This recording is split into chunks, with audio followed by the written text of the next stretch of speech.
Pinangangambahan ng Department of Agriculture ang posibleng shortage sa supply ng pulat-puting sibuyas ngayong buwan ng Pebrero. Planong pag-aangkat ng ahensya tinutulan ng isang grupo. Narito ang report ni Sheena Torno.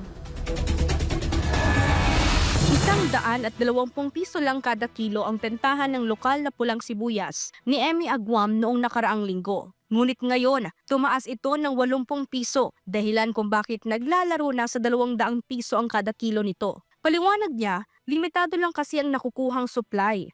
Tumaas na daw, kunti daw ang mga supplier. Dahil maliit ang inaanaan ng mga magsasaka. Reklamo nga raw ng ilan sa kanya mga suki. Mahal na nga pero kasing laki lang ng 5 o 10 piso ang sibuyas. Base na rin daw sa kanyang supplier ng sibuyas ay posibleng magbago pa ang presyo nito sa mga susunod na araw. Kung pagbabasehan din ang price monitor ng Department of Agriculture, naglalaro sa 110 piso hanggang 220 piso ang kada kilo ng mga maliliit na pulang sibuyas, habang 120 piso hanggang 140 piso naman sa kada kilo ng puting sibuyas. Sa nakuhang datos mula sa isang source, aabot na lamang sa higit 7,000 metriko tonelada ng pulang sibuyas ang supply ng bansa na posibleng maubos ngayong linggo. Nasa halos 18,000 metriko tonelada naman ang monthly consumption ng pulang sibuyas ng mga Pilipino. Ngunit ang inaasang produksyon daw ng pulang sibuyas para sa buwan ng Pebrero ay nasa higit 10,000 metriko tonelada lamang. Ibig sabihin, may higit 7,000 metriko tonelada ng pulang sibuyas ang shortage sa buwan ng Pebrero. Kinumpirma naman ni DA Secretary Francisco Chu Laurel Jr. sa isang text message na may nakaambang nga na shortage sa supply ng sibuyas ngayong buwan. Sabi pa ng kalihim, kung hindi raw aaksyonan ang posibleng shortage, ay baka makaapekto ito sa presyuhan sa pamilihan. Paglilinaw pa ni Laurel, nasa 3,000 metriko tonelada lang daw ng pulang sibuyas ang aangkatin at 1,000 metriko tonelada naman sa puting sibuyas na kailangang maparating sa bansa bago ang Pebrero 20.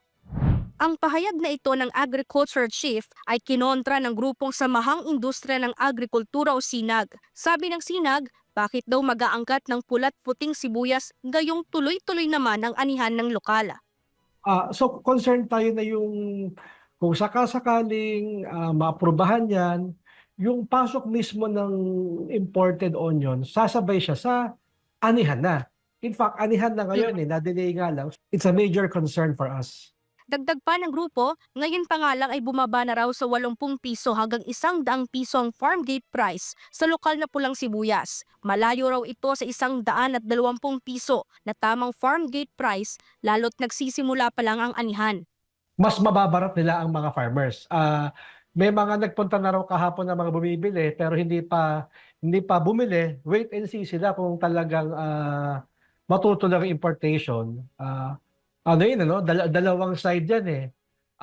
Sa retail, dahil may shortage ka na ina-anticipate, tataas. Tapos sa farm gate, dahil papasok naman yung imports kasabay ng harvest mo, problema ang mga farmers natin. Baka bumagsak na naman ang farm gate ng onions at malugi sila. Wala naman dong problema sa importasyon, ngunit kailangan dong matiyak kung mayroon nga bang kakulangan sa supply. Importante rin daw na konsultahin ng ahensya ang mga magsasaka at mga grupo na nasa sektor ng naturang industriya.